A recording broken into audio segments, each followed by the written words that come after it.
มันมาตามตำเล่าวแม่โคราชเนาะค่ะเพิ่นจะให้เพิ่งจะให้ทางช่องเฮาเป็นครั้งแรกเนาะค่ะเป็นครั้งแรกเนาะค่ะเพิ่นอยากให้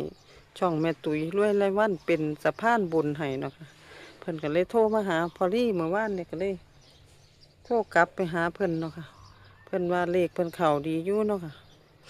เพิ่นมีโชคมีลาภดูอยู่เพิ่นว่าเพิ่นก็เลยอยากให้แม่ตุ๋ยเป็นสะพานบุญให้เนาะค่ะมื้อนี้ก็เอาตำลาวมาลงก่อนเนาะค่ะเป็นเลขสูตรคำนวณเด็ดๆเนาะค่ะแม่คนโคราชเพิ่นจะให้ตำลาวตัวใดมื้อนี้ไปตามสัมผัสกับแม่โคราชได้เลยค่ะจัดคู่เลยเนาะจ้าหวัดดีค่ะจ้าหวัดดีจ้าแม่ตุ๋ยลูกจ้าหรวยในวัดดีจ้าวันจะมาตามเลขตำลาวเนาะค่ะของคุณแม่ผลคนโคราชเนาะค่ะ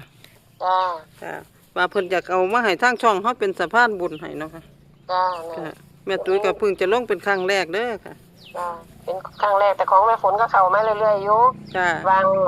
งวันพฤหัสแ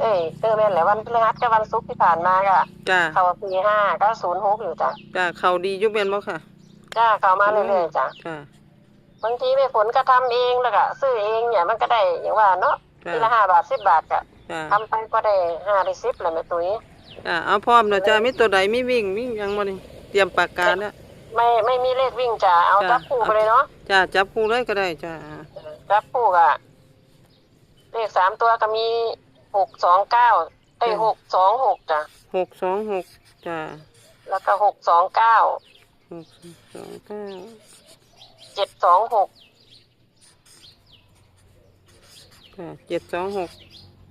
729จ้ะจ้า729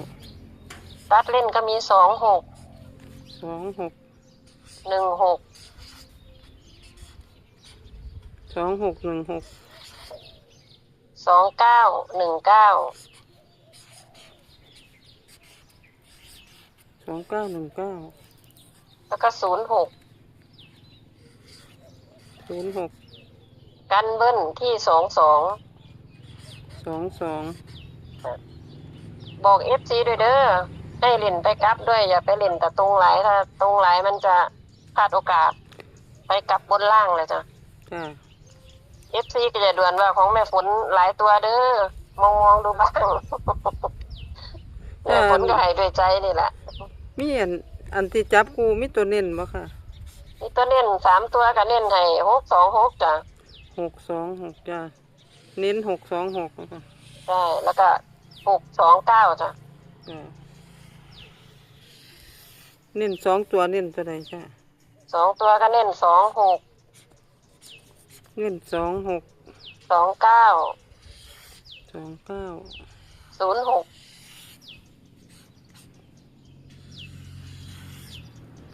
เน้น06จ้ะค่ะ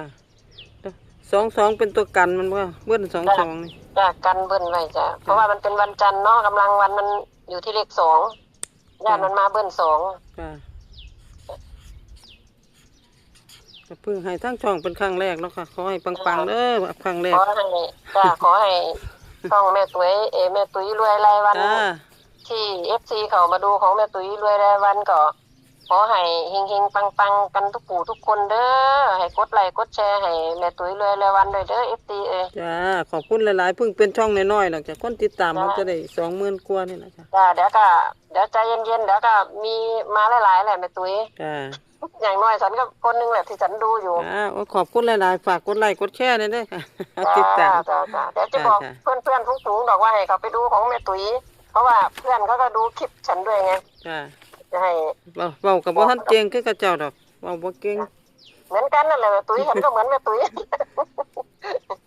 เว้าบ่เก่งแต่ว่ามีความจริงใจให้กันซึ่งกันและกันเนาะจ้าเป็นคนตรงๆเว้าบ่ค่อยเก่งดอกแต่ยังไงก็วันนี้หวยลาววันนี้ของแม่ฝนก็ขอให้ FC ของแม่ตุ๋ยรวยแล้ววันให้เฮงๆปังๆกันทุกผู้ทุกคนทุกท่านเด้อสาธุสาธุ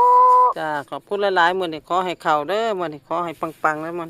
เลขแม่ฝนคนโคราชเพิ่งให้ทั้งช่องเป็นครั้งแรกเนาะจ้าขอให้มามื้อนี้ FC ซื้อตัวใดก็ขอให้ถูกขอให้ได้นะคะ จ้า ขอให้โศกๆมันๆมันก็ได้ FC ก็ได้ จ้า ขอบคุณหลายๆเด้อที่เอาเลขมาให้ทางช่องมาตุยเป็นสะพานบุญให้มา จ้าเดี๋ยวก็ค่อยโตไอ้ไทยเนาะจ้ะเนาะ จ้าขอให้ปังๆมื้อนี้เนาะโศกๆ ไทย มั กับ น เขามา3 งวดแล้ว ๆจ้าโชคมันๆตำเล่ามื้อนี้สวัสดีค่ะเดี๋ยว